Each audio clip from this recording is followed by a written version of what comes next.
বিসমিল্লাহির রহমানির রহিম। আমরা সকলে পীরপন্থী, সুন্নি, হুসেনি মুসলমান।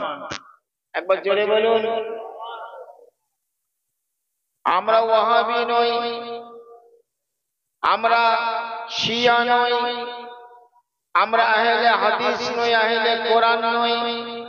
মোট কটা ৭২টা যে বাতিল জাহান্নামী দল, এ দলের মানুষ আমরা নই।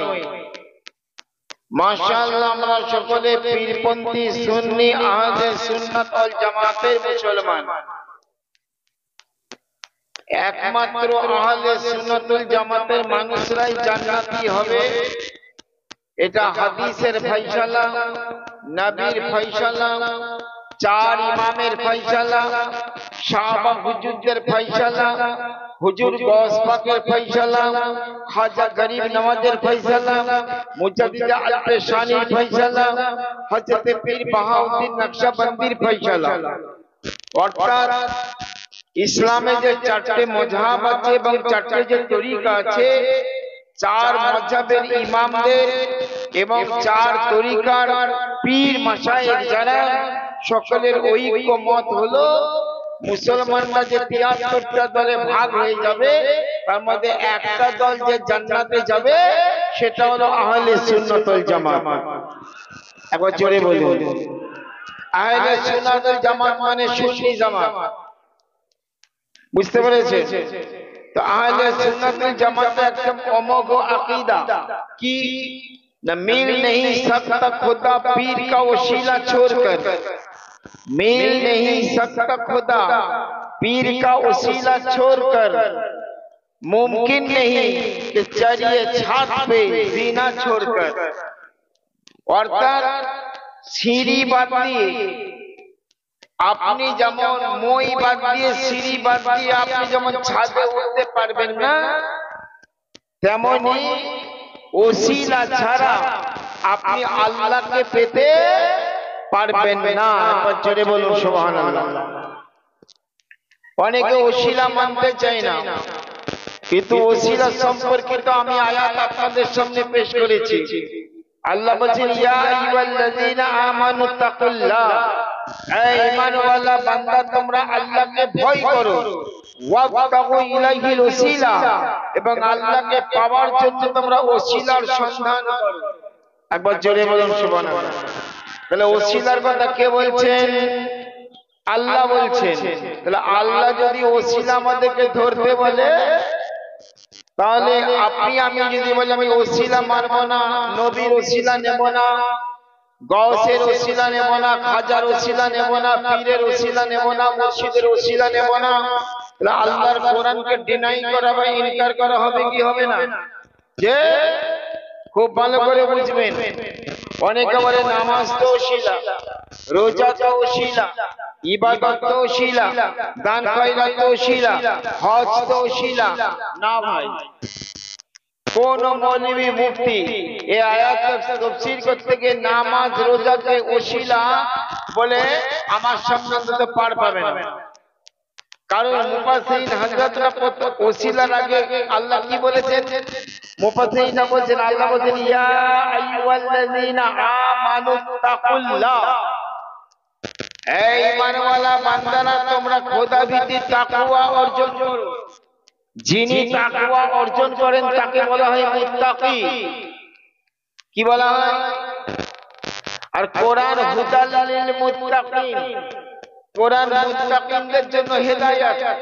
খুব ভালো করে বুঝবেন, তাকওয়া অর্জনকারীকে বলা হয় মুত্তাকি, আর মুত্তাকিন এটা হচ্ছে বহুবচন।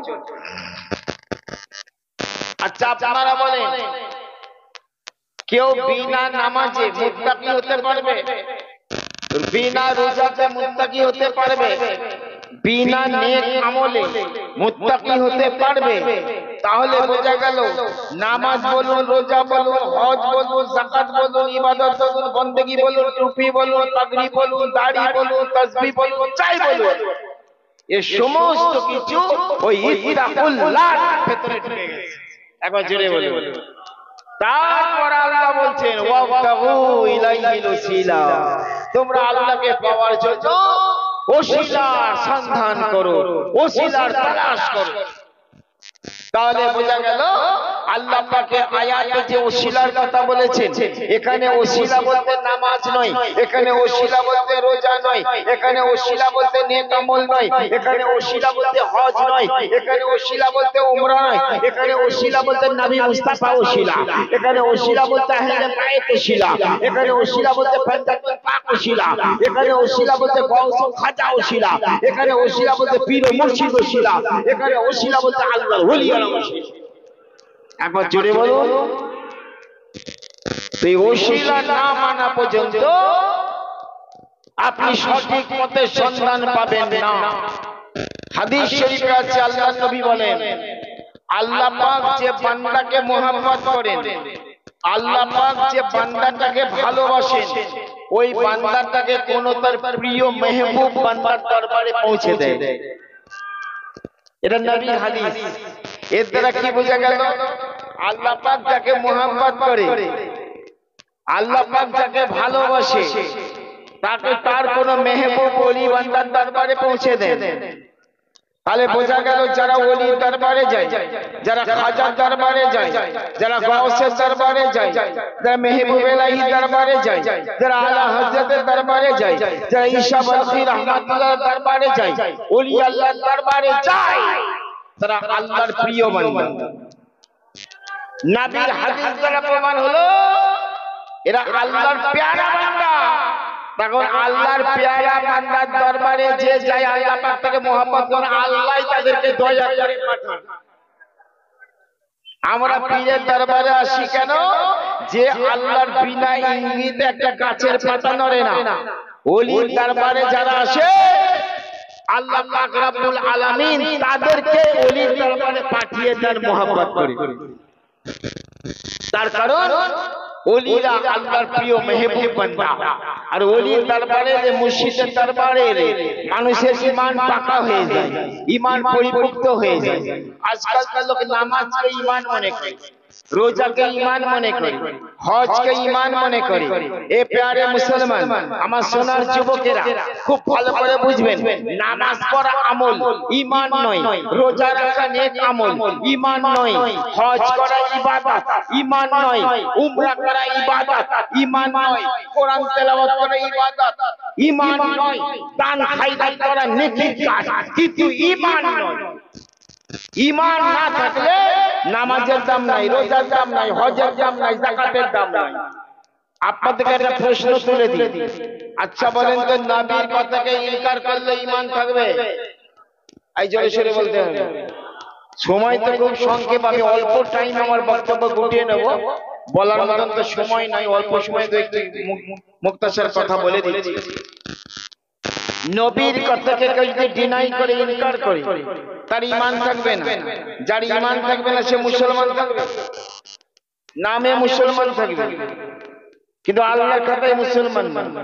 আদম শুমারিতে সরকারি হিসাবে মুসলমান, রেশন কার্ডে মুসলমান, আধার কার্ডে মুসলমান, তারপর আপনার আই কার্ডে মুসলমান, কিন্তু আল্লাহর খাতায় সে মুসলমান নয়।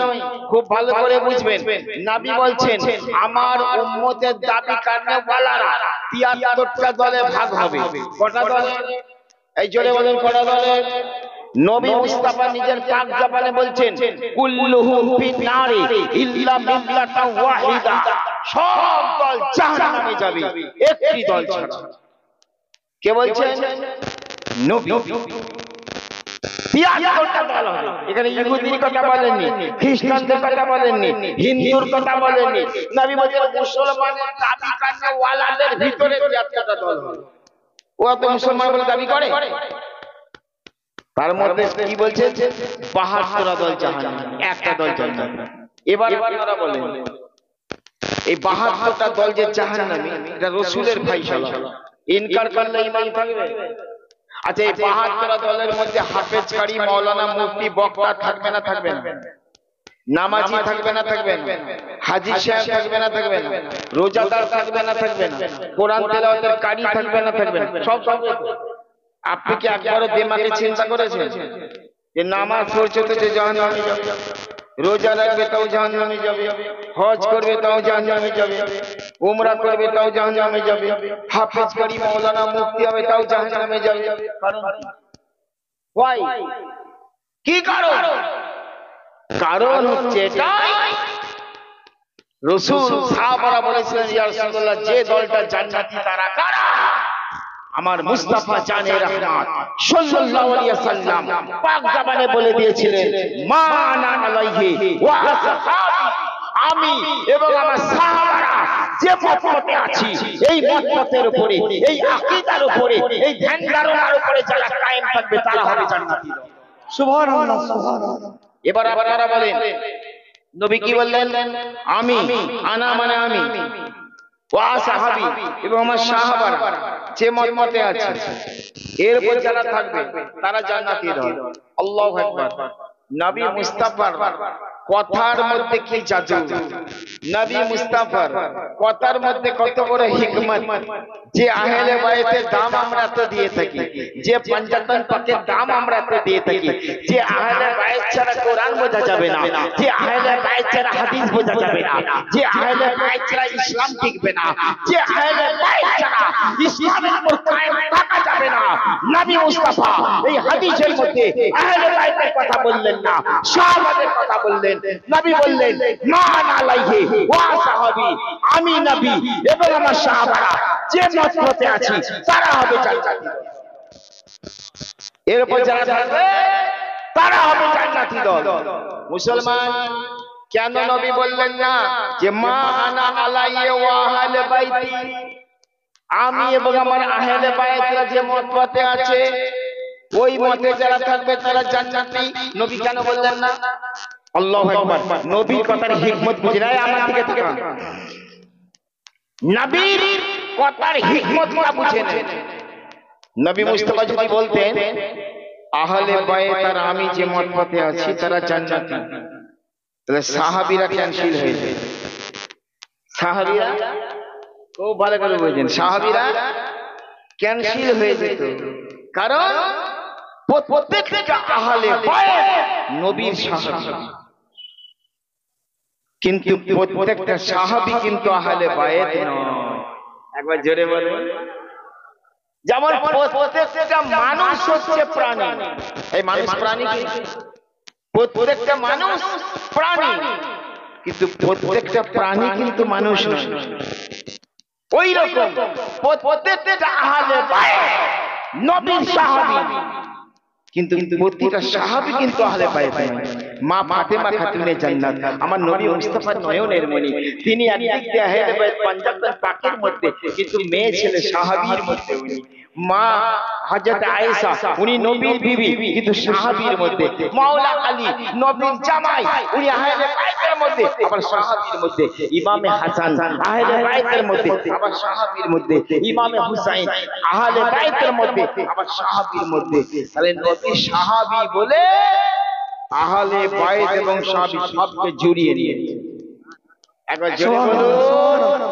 এই জন্য আমরা আহলে সুন্নাতুল জামাত শুধু আলী আলী করি, হযরত আবু বকর সিদ্দিককে ইনকার করি না, হযরত ওমর ফারুককে ইনকার করি না, হযরত ওসমান গনিকে ইনকার করি না, নবীর কোন সাহাবাকে ইনকার করি না, তাদের সামনে বকওয়াস করি না, তাদের সাথে ছোট বড় কথা বলি না। কারণ সাহাবীদের মাধ্যমে আমরা ইসলামকে পেয়েছি, সাহাবীদের মাধ্যম দিয়ে আমরা কোরআনকে পেয়েছি। বুঝতে পেরেছি? قال رسول الله صلى الله عليه وسلم واصحابك النجوم بأي اقتديتم اهتديتم। আল্লাহর নবী আল্লাহর হাবিব বলেন আমার এক একটা সাহাবী আকাশের উজ্জ্বল নক্ষত্রের মতো, তোমরা যাকে অনুসরণ করবে হেদায়েতের আলো তোমাদের নসিব হয়ে যাবে। নবী সাহাবীরা উজ্জ্বল তারকা, অপর হাদিসে নবী বলেন আহলে বাইতি কাসাফিনাতি নূহ মান রাকাবাহা নাজা ওয়া মান তাকাল্লাফা আনহা গারা। আমার রাসূল পাক বলেন যে আমার আহলে বাইত হচ্ছে নূহ নবীর কিস্তির মতো, যারা এই আহলে বাইতের নৌকাতে চড়বে তারা নাজাত পেয়ে যাবে, আর যারা এ থেকে দূরে থাকবে তারা হালাক হয়ে যাবে, ধ্বংস হয়ে যাবে। বুঝতে পেরেছেন? তা আপনি সাহাবাকেও বাদ দিতে পারবেন না, আর আহলে বাইতকেও বাদ দিতে পারবেন না। এজন্য পীরের দরবারে আসা লাগবে, মুর্শিদের দরবারে আসা লাগবে, ওসিলা আপনার ধরার প্রয়োজন হবে। সুন্নি পীরের কাছে গেলে সুন্নি পীরের দরবার, সুন্নি তৈরি করার কারখানা। যে সুন্নি না হতে পারলে আপনি জান্নাতি হতে পারবেন না, যে সুন্নি না হতে পারলে আপনার ইবাদত কবুল হবে না, যে সুন্নি না হতে পারলে আপনার নামাজ রোজা বেকার হবে, যে সুন্নি হতে না পারলে আপনার টুপি দাড়ি বেকার হবে। সমস্ত ওলি আল্লাহ পাওয়া পীর ওলি আল্লাহ দরবারে গেছে। আচ্ছা বলেন তো, ইমামে আজম আবু হানিফা তার মতন আলেম পৃথিবীতে আর জন্মাবে? আল্লাহু আকবার। চার মাযহাবের শ্রেষ্ঠ ইমাম ইমামে আজম আবু হানিফা, যিনি 5 লাখ হাদিসের হাফেজ ছিলেন। একবার জোরে বলুন, ইমামে আজম আবু হানিফা জীবনে 55 বার হজ করেছেন। সুবহানাল্লাহ বলুন। একবার সুবহানাল্লাহ বললে টাটকা তাজা 90টা নেকি আপনার আমলনামায় লেখা হবে মুসলমান। ইমামে আজম আবু হানিফা সারা লাইফে, সারা জীবনে 7000 বার কোরআন শরীফ খতম করেছেন। ইমামে আজম আবু হানিফা রাহমাতুল্লাহ আলাইহি সারা জীবনে বছরে 5 দিন রোজা রাখা হারাম। ঈদের দিন রোজা রাখা চলবে না, বকরা ঈদের দিন রোজা রাখা চলবে না, বকরিদের পর পর 3 দিন রোজা রাখা চলবে না।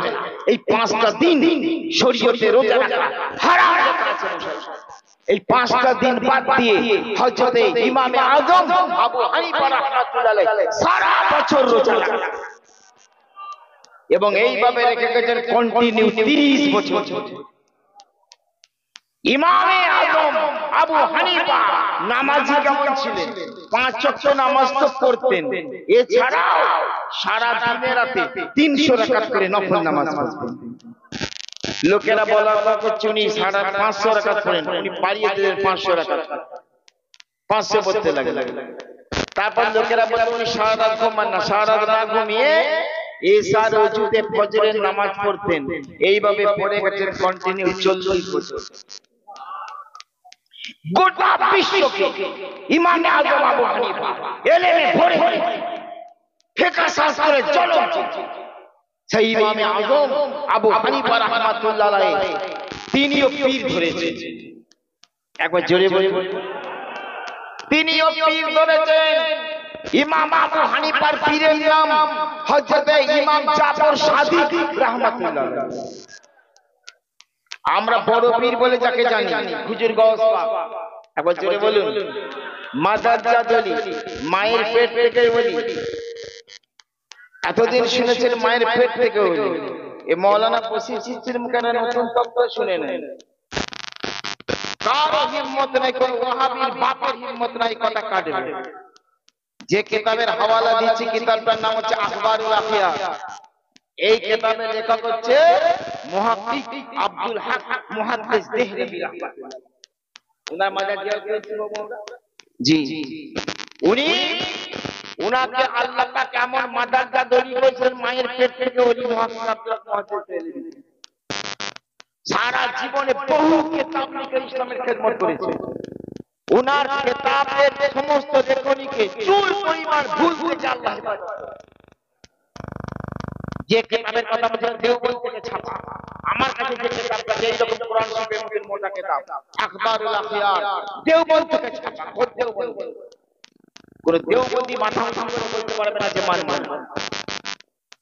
সেখানে হযরত মুহাক্কিক আব্দুল হক মুহাদ্দিস দেহলভী রাহমাতুল্লাহ আলাইহি আখবারুল আখিয়ার কিতাবটা এর মানে হচ্ছে ভালো লোকেদের খবর। ওইটার মানে প্রথমেই শুরু করেছেন গাউস পাকের জীবনী। একবার জোরে বলুন। আপনারা এতদিন হাদিস শুনেছেন যে আমার নবী মুস্তাফা সাল্লাল্লাহু আলাইহি সাল্লাম বলেছেন যে কুনতু নবিয়ান আদম বাইনাল মাই ওয়াত তিন। নবী বলছেন আমি তখন থেকে নবী ছিলাম যখন আদম আলাইহিস সালাম মাটি এবং পানির মধ্যে ছিল। তখন থেকে আদমের অস্তিত্ব থাকে না। আমি মুহাম্মদ রাসূলুল্লাহ তখন থেকে নবী ছিলাম। আর মুহাক্কিক আব্দুল হক মুহাদ্দিস দেহলভী রাহমাতুল্লাহ আলাইহি ইয়া আখতার কিতাবটা কওস পাক পরমের জীবনী তাতে উনি লিখেছেন ক্বাল আব্দুল কাদের জিলানী কুনতু ওলিয়ান আদামু বাইনাল মাই ওয়াত তিন। কওস পাক বলছেন আমি তখন থেকে ওলি ছিলাম যখন আদম নবী পানি এবং মাটির মধ্যে ছিলেন। মানে আদম নবীর অস্তিত্ব ছিল না, আমি আব্দুল কাদের জিলানী তখন থেকে ওলি ছিলাম। হায় হায়, সেই গওস পাক পীরের দরবারে গেছে। একবার জোরে বলুন। তুমি কপাতার মৌলবী যে ওসিলা মানবো না পীর মানবো না, শুধু নামাজ পড়ে রোজা রেখে আল্লাহ পেয়ে যাবে। এই জন্য আমার ছন্দে লিখেছেন যত গৌসি কুতুব এলেন জগতে সংসারে, সবাই গেছেন মুর্শিদ পিয়ার দরবারে। যত গৌসি কুতুব এলেন জগত সংসারে, সবাই গেছেন মুর্শিদ পিয়ার দরবারে। ওসিলার কথা বলেন আল্লাহ কোরআনে,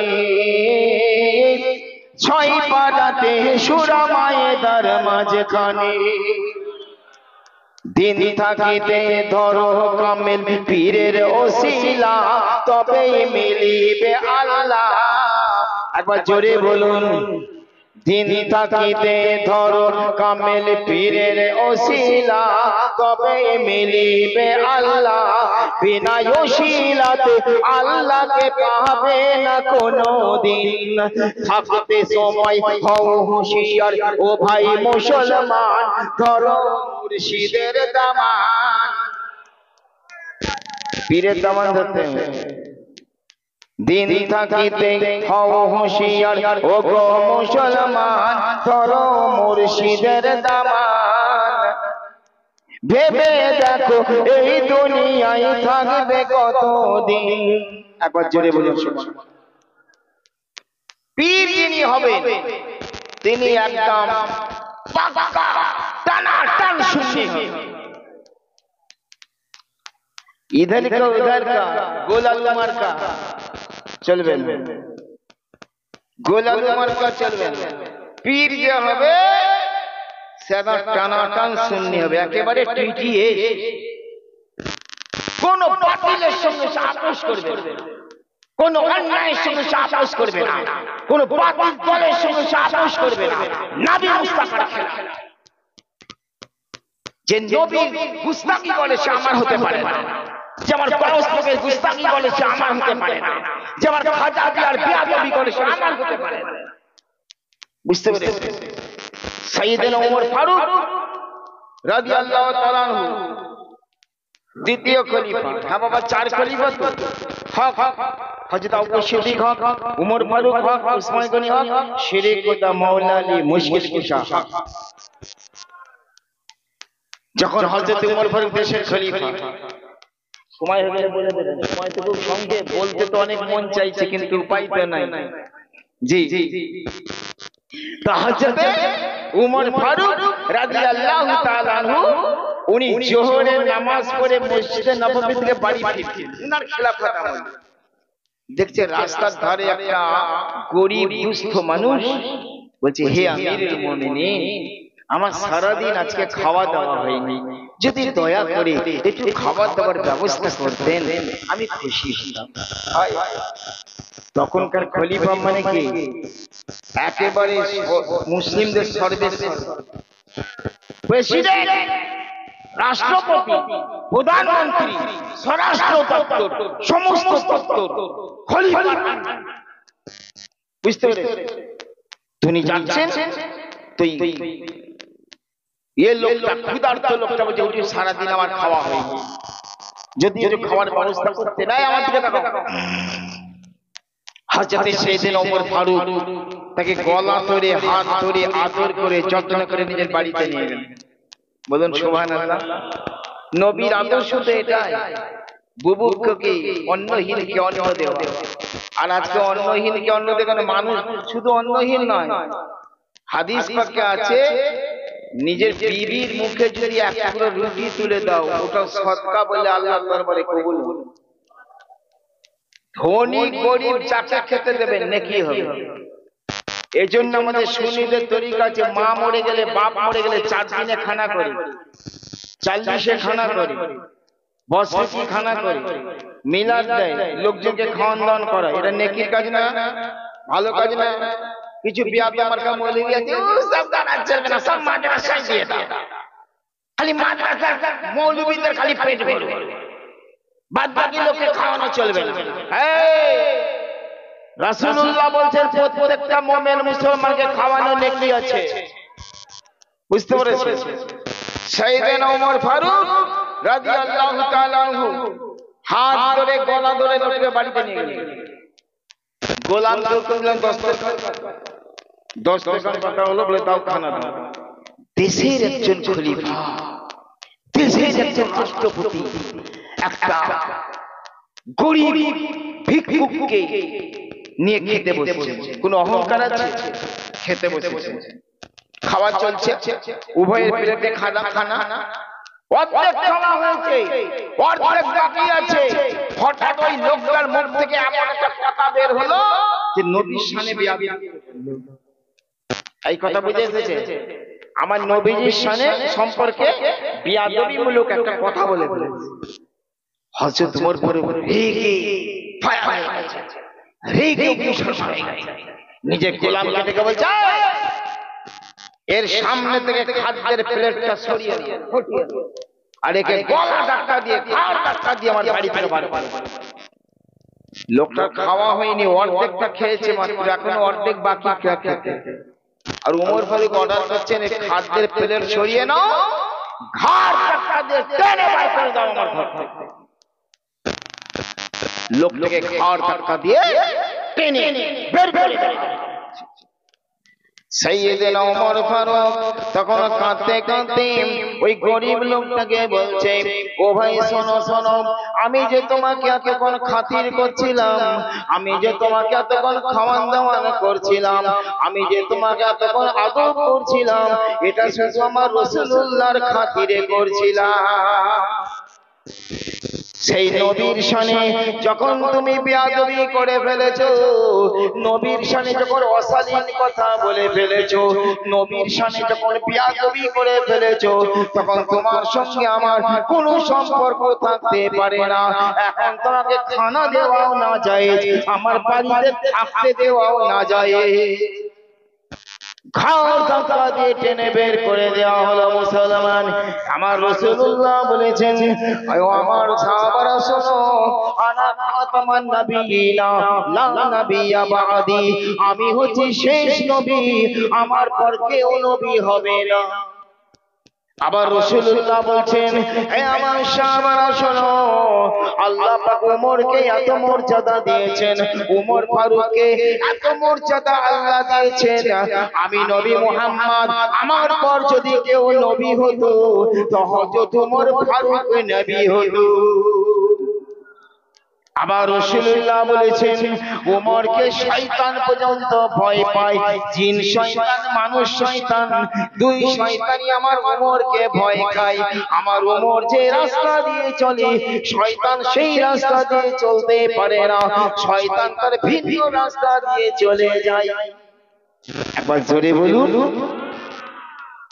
তাহলে ওমর ফারুকের কার্যকলাপ কি শিক্ষা দিল? যে নবী মহব্বত করবে সে আমার, যে নবীর দুশমন তার সঙ্গে গাঁট ছাড়া মাঠে যাবে না। হ্যাঁ কি গো, গৌস খাজার বিয়াদবি, নবীর বিয়াদবি, আমার বিয়াই পর্যন্ত তলাই তলাই ঈমান। বুঝতে পেরেছেন? টানা টান শুনি। দিন থাকিতে ধরো কামেল মুর্শিদের দামান, ও ভাই মুসলমান আরে ভেবে দেখো এই দুনিয়ায় থাকবে কতদিন। জেরে বলুন আমি বলি কিছু কামেল পীরের নিদর্শন, কান পাতিয়া শোনো গো ভাই সর্বজন। কামেল পীর কাকে বলে? আমি বলি কিছু কামেল পীরের নিদর্শন, কান পাতিয়া শোনো গো ভাই সর্বজন। পীরের প্রথম শর্ত সুন্নি হতে হবে যে, দ্বিতীয় শর্ত আলিম যেন হয় গোসে। তার ডিগ্রিধারী মৌলানা হতে হবে না বাপ, আলেম বলতে এখানে জ্ঞানী। পীরের দরবারে থেকেও শরীয়ত থেকে মারফত পর্যন্ত জ্ঞান লাভ করা যায়। মোট কথা তোমাকে আলেম হতে হবে মানে জ্ঞানী হতে হবে। তুমি মাদ্রাসায় পাশ করো আর চাই নাই। আমি বলি কিছু কামেল পীরের নিদর্শন, কান পাতিয়া শোনো গো ভাই সর্বজন। পীরের প্রথম শর্ত সুন্নি হতে হবে যে, দ্বিতীয় শর্ত আলিম যেন হয় গোসে। তৃতীয় শর্ত সঠিক তাহার হবে সিলসিলা, ও সে ফাঁসে হবে না। আরে নবীর খেলাফ কামেল পীর চলবে না কোনদিন। থাকতে সময় হও হুঁশিয়ার ও ভাই মুসলমান, ধরো মুর্শিদের দামান। আরে ভেবে দেখো এই দুনিয়ায় থাকবে কতদিন। একবার জোরে বলুন। মুর্শিদের দরবারে কেন যাবে? তাবিজ নিতে। এই তাবিজ নেওয়ার জন্য? বেটার চাকরি হয় না তার জন্য যাবে? না আল্লাহ আল্লাহ রাসূলকে পাওয়ার জন্য যাবে? নবী বলেন মান আরাফা নাফসাহু ফাকাদ আরাফা রাব্বাহু। বাইহাকি শরীফ হাদিস আছে, ইয়া আলী আরিফ নাফসক। এ আলী তুমি তোমার নিজেকে চেনো, মানে নো দাই সেলফ, নিজেকে জানা। ইনহিলেশন আত্মোপলব্ধি, নিজেকে জানা, এর নাম হচ্ছে মারিফাত, এর নাম হচ্ছে তরিকত। একবার জোরে বলুন। এই যে আমি আমি আমি আমি করছি, আমির পরিচয় জানি। যেদিন তুমি চিনবে আমার আমিকে, সেদিন চিনবে তুমি তোমার আল্লাহকে। আমিকে চিনবি যদি, চালো ঘরে জ্ঞানের বাতি, তোর ঘর আলো হবে, আধার যাবে, দেখবি স্পষ্ট স্বরূপ। নিজেকে চেনো, নো দাই সেলফ, নিজেকে জানো, নিজেকে চেনো। বুঝতে পেরেছেন? বুঝে গেলে দিনটা বলছেন মান আরাফা নাফসাহু ফাকাদ আরাফা রাব্বাহু। বুঝতে পেরেছেন? আমি আমি করেছো তুমি সর্বদাই, আজ পর্যন্ত আমির সন্ধান করলে না। একবার জোরে বলুন। আমি মাওলানা বশির আল হাসান আপনাদের সামনে ওয়াজ করছি। পাগড়িটা কোথায় বাঁধা আছে? বশিরের মাথায়। এটা কি বশিরের কপাল? এটা কি বশিরের হাত? এটা কি বশিরের জান বা জাং? এটা বশিরের পা, বশিরের চোখ, বশিরের নাক, বশিরের ঠোঁট, বশিরের পেট, বশিরের বুক, বশিরের বাহু। বশির যে দেখেন, মানুষ যখন মারা যায়, কি গো, মানুষ যখন মুফাজ্জল হোসেন বাবু, আল্লাহ তোমার হায়াত বাড়িয়ে দিক। আমি উদাহরণ বলছি, তুমি যেদিন মারা যাবে মুফাজ্জল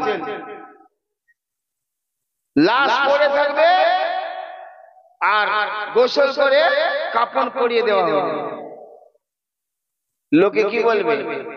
লাশকে গোসল করিয়ে দাও। বলবে মুফাজ্জলকে গোসল করিয়ে দাও? বলবে লাশকে বের করো। এরে কটার সময় লাশ আসবে, মানে নাম আউট। হাত আছে, পা আছে, নাক আছে, চোখ আছে, কান আছে, মাথা আছে, পেট আছে, পা আছে, বুক আছে, জি ও যে আসুক ছেড়ে দেবো। সব আছে না। তার মানে কি যে মুফাজ্জল সে পালিয়েছে না, বুঝতে পেরেছেন? চুপ করো। আমি আমি করেছো তুমি সর্বদা, আজ পর্যন্ত আমির সন্ধান করলে না, নিজেকে চিনলে খোদাকে যাবে যে না।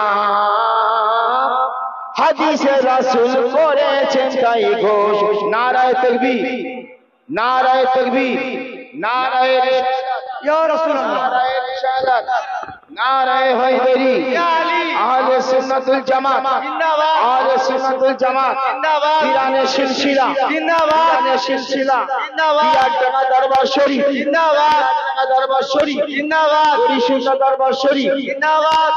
হুজুর এসে বসে বসে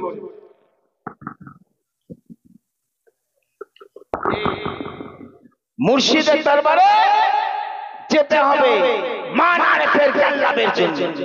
আমি এই দুটি ছন্দ বলি হুজুরকে, মাইক সময় সংক্ষেপ, যদি কোনোদিন আপনাদের এলাকায় জালসা করতে আসি তখন ওয়াজ শোনাবো ইনশাআল্লাহ। আমি আমি করেছো তুমি সর্বদা, আজ পর্যন্ত আমির সন্ধান করলে না, নিজেকে চিনলে খোদাকে যাবে যে না। হাদিসে রাসূল করেছেন তাই ঘোষণা, নিজের পরিচয়টা বলো কি করে হবে। সুবহানাল্লাহ, সুবহানাল্লাহ। নিজের পরিচয়টা বলো কি করে হবে, সে তো পীর বলে দেবে। সুবহানাল্লাহ, সুবহানাল্লাহ। নিজের পরিচয়টা বলো কি করে হবে, সে তো পীর বলে দেবে। তাই মন প্রাণ পীর কদমে করে দাও বিলীন। থাকতে সময় হও হুঁশিয়ার ও ভাই মুসলমান, করো মুর্শিদের দামান। আরে ভেবে দেখো এই দুনিয়ায় থাকবে কতদিন। সুবহানাল্লাহ। মুর্শিদের দরবারে গেলে ওসিলা ধরলে আল্লাহর সন্ধান পাবে, রাসূলের সন্ধান পাবে। নত হও মুর্শিদ। আজকাল বলছে কদম মুর্শিদ চলবে না, আর রাসূল বলছেন যে ব্যক্তি আমার যে কোনো উম্মত যদি ঠোঁট দিয়ে তার মায়ের পায়ে চুমা দিয়ে নেয়, সে যেন জান্নাতে চৌকাঠ। কত জায়গায় চুমা খাওয়া যায় এরা জানে না, শরীয়ত কি বলছে। এজন্য আমাদের জানতে হবে, বুঝতে হবে, পীরের কদম বসি করা, মা বাপের কদম বসি করা জায়েজ, ওলি আল্লাহর মাজারে চুমা দেওয়া জায়েজ। সময় সংক্ষেপ, আমি ইতি টানছি, আপনারা আমার জন্য দোয়া করবেন। ওয়া মা আলাইনা ইল্লাল বালাগ। আসসালামু আলাইকুম ওয়া রাহমাতুল্লাহি ওয়া বারাকাতুহু। হুজুরকে বসিয়ে আমার ওয়াজ করা বিয়াদবি।